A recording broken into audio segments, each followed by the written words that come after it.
This is the story of a man called Ichabod Crane, and what happened to him one dark, dark night long ago in a place called Sleepy Hollow, one of the quietest places in the whole world.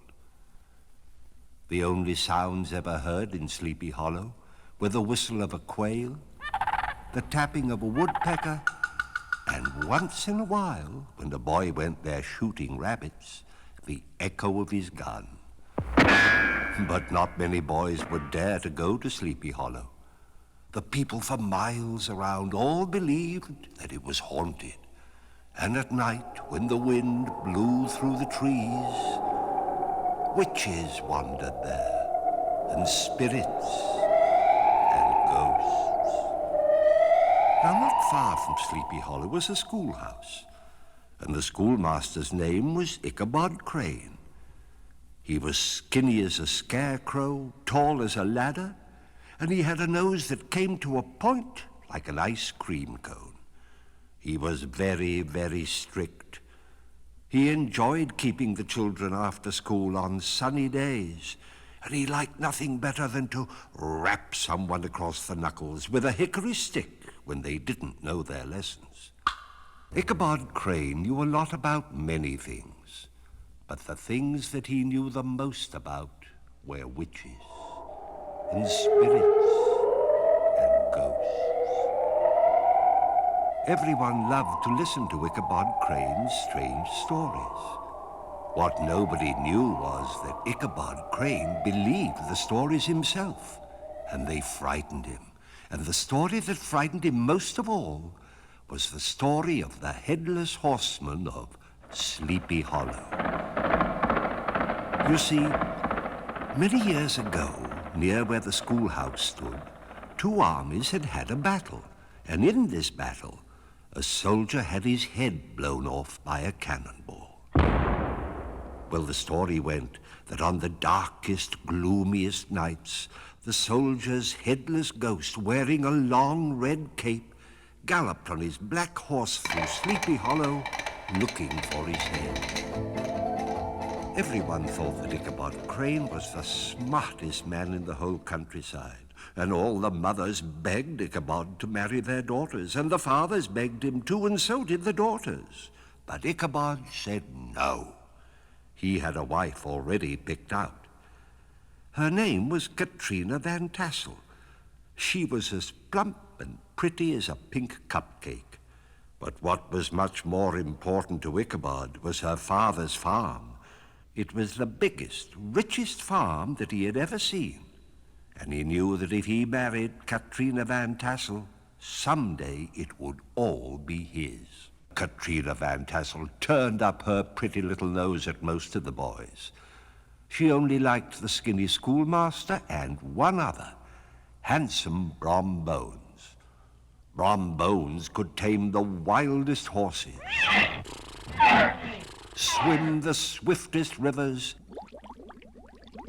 and chop down the tallest pine trees in the forest with one hand in his pocket. Brom Bones was a blacksmith, and every day when the children got out of school, they would go to watch Brom Bones making horseshoes. The children loved Brom Bones, and he loved children.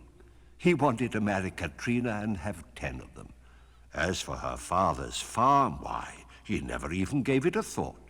And Katrina Van Tassel couldn't make up her mind which one she liked the best, the clever Ichabod Crane or the kind Brom Bones. So, one dark, gloomy Halloween night, there was a party at the Van Tassel farm.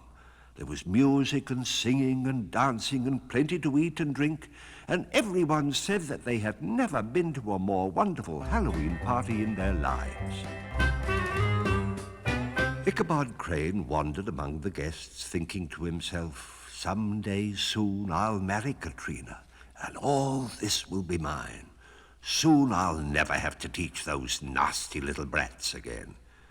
Late in the evening, when the dancing was over, and the women were cleaning up the remains of the doughnuts and cider, the men gathered round the fireplace, lit their pipes, and began to tell the ghost stories of which they were all so fond. and just before they went home, they called on Ichabod, who told the story of the headless horseman of Sleepy Hollow, which was always the most frightening story of all. After saying good-night to Katrina, Ichabod got on his old horse Gunpowder and plodded off towards home. It was midnight, the witching hour. Somewhere, far in the distance, a dog howled. The wind moaned across the high hills, and all the stories of ghosts and goblins that he had just heard began coming back into his mind. The night grew darker and darker, gloomier and gloomier. Ichabod had never felt so lonely in his life. He started to whistle to keep up his spirits. As he passed the great oak tree near the Sleepy Hollow Bridge, Ichabod began to feel better. Soon he'd be home. But suddenly he heard a groan. His teeth chattered, but it was only some branches creaking together. As he approached the Sleepy Hollow Bridge, Ichabod's heart began to thump. Old Gunpowder started across the bridge. Slowly, very slowly. They were almost across the bridge when there, right in the middle of the road before them, a huge black shape loomed up out of the night. Ichabod turned the horse and clattered back across the bridge. The huge black shape rode after him. Ichabod's heart was pounding, and he rode faster and faster and faster. But the huge black shape kept gaining. Ichabod looked behind him, and he saw silhouetted against the moon a horse and a rider. The horse was black. The rider wore a long red cape, and there on the saddle in front of him, he carried his head. Ichabod kicked old Gunpowder to make him go still faster, but it was no use. The headless horseman was right behind him now, and then next to him, riding right alongside. Ichabod turned just as the horseman lifted his head from the saddle, held it high in the air, and threw it straight at Ichabod, knocking him off old Gunpowder and into a ditch. The next day, when the children went to school, Ichabod wasn't there. He wasn't at his house either. He was nowhere to be found. The only remains of Ichabod were his horse, old Gunpowder, cropping the grass in the warm fall sunshine next to a ditch not far from the Sleepy Hollow Bridge. And at the bottom of the ditch were Ichabod's hat and the shattered remains of a pumpkin head. But Ichabod himself was never seen in those parts again. Everyone agreed that Ichabod had been carried off by ghosts. Almost everyone, that is. Brom Bones, who married the pretty Katrina a few months after Ichabod disappeared, just laughed when anyone told the story. He just threw back his head and he laughed and laughed and laughed.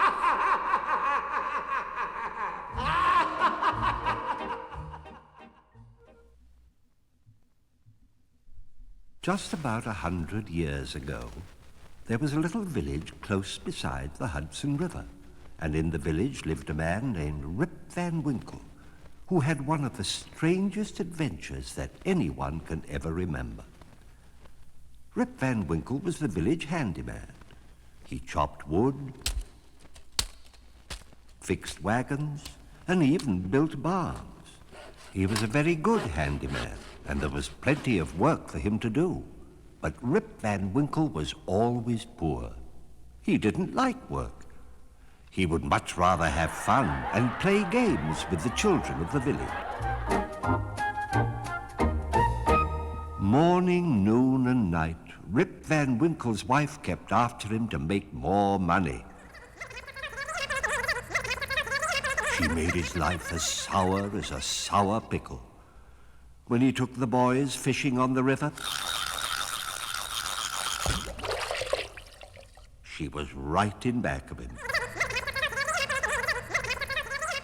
When he played jump rope with the girl, she was right in back of him. And when he played Follow the Leader, she was right there too. But still, Rip played with the children every day. One day, instead of mending Mr. Van Bummel's fence, Rip Van Winkle was out in the woods playing hide and seek. He ran behind a tree to hide and bumped smack into a funny little man as round as a barrel. "Whoops," said Rip, "I'm terribly sorry." But the little man just smiled and beckoned Rip Van Winkle to follow him.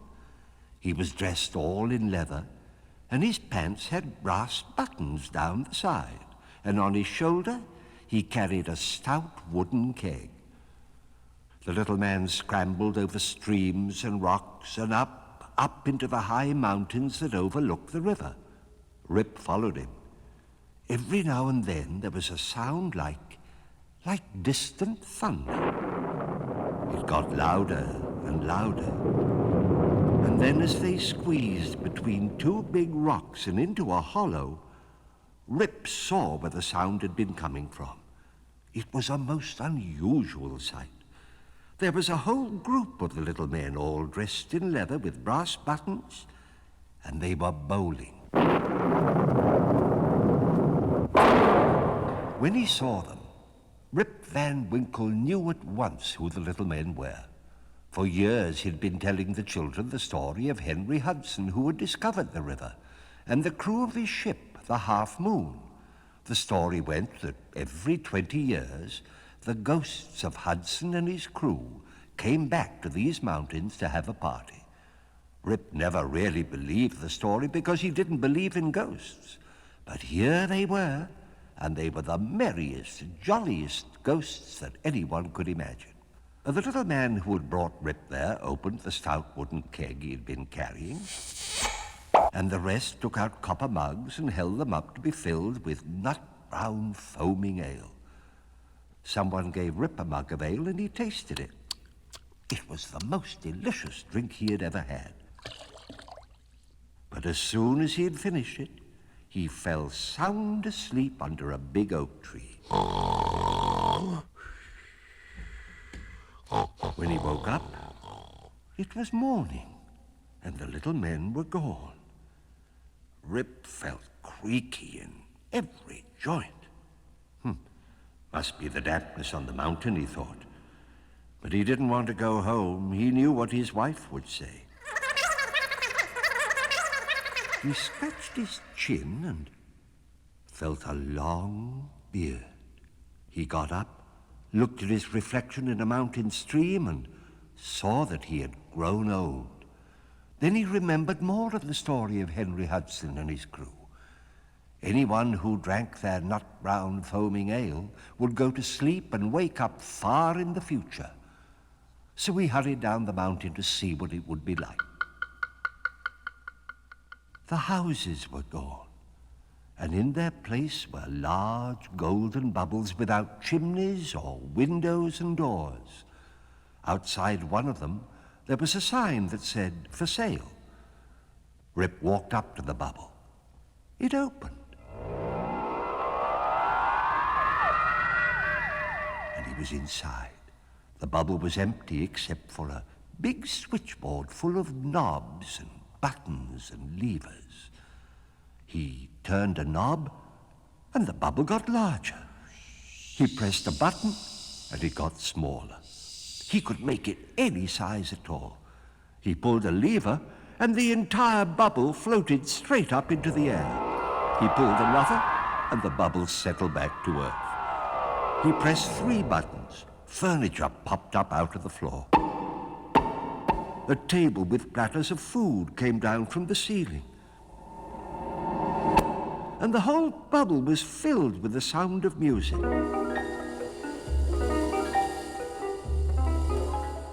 Poor Rip was so bewildered that he didn't know what to do. He burst through the bubble and found himself out on the street. He walked up to a group of children standing in line near a big, shiny thing that looked like a cigar. "Where are you going?" he asked a boy. "We're taking the rocket to Jupiter for a picnic," the boy said. "Last week we went to Mars." But Jupiter, spluttered Rip. It's so far away. Oh, don't be so old-fashioned, said the boy. This is 1999. And the line of the children moved towards the rocket. Rip waved goodbye as the children went into the rocket and it took off.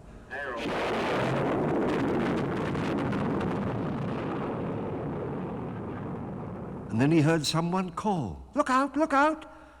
A little girl with wheels strapped to her feet was whizzing towards him. And she stopped just in time. "These are my new atomic roller skates," she said. "They go up in the air and everything. I'm not quite used to them yet." Of course, Rip Van Winkle had never seen atomic roller skates. He'd never even seen plain roller skates. They didn't have them in his day. But roller skating looked like fun. "May I try them?" he asked. The little girl took off the skates and Rip strapped them to his shoes. And in a moment he was skating down the street. Oh, it was marvelous fun. Then the skates made a whistling sound and lifted Rip into the air. He flew up towards the mountain that overlooked the river. He flew just over the tops of the trees. And then, suddenly, right in his way, there was a big oak tree. Rip couldn't stop. He knew he was going to hit it. And he did. He woke up in the exact spot where he had fallen asleep. He felt for his beard. It was gone. He didn't feel creaky anymore. He looked at his reflection in a mountain stream. "Oh," laughed Rip, "I'm me again." Why, the future had all been a dream. He walked slowly down the mountain. And in the village, everything was just the same. Even his wife. Rip sat down by the fire. Oh, and wished that he was back in the future, with the golden bubbles, the shiny rocket ship, and the atomic roller skates. The roller skates, thought Rip. The roller skates. He ran past his wife and into his workshop. He took out his tools. He worked all that night and all the next day. When he finally came out, there was strapped to his shoes the first pair of roller skates that anyone had ever seen. Rip skated down the main street of the village. And all the people came out to watch him. Everyone wanted a pair of skates. Before long, Rip was known far and wide as the man who invented roller skates. He sold the idea for a great deal of money and grew so rich that never again did his wife go. But as for Rip, he never had to work anymore. He could be found fishing with the boys, playing jump rope with the girls, or roller skating with all the children.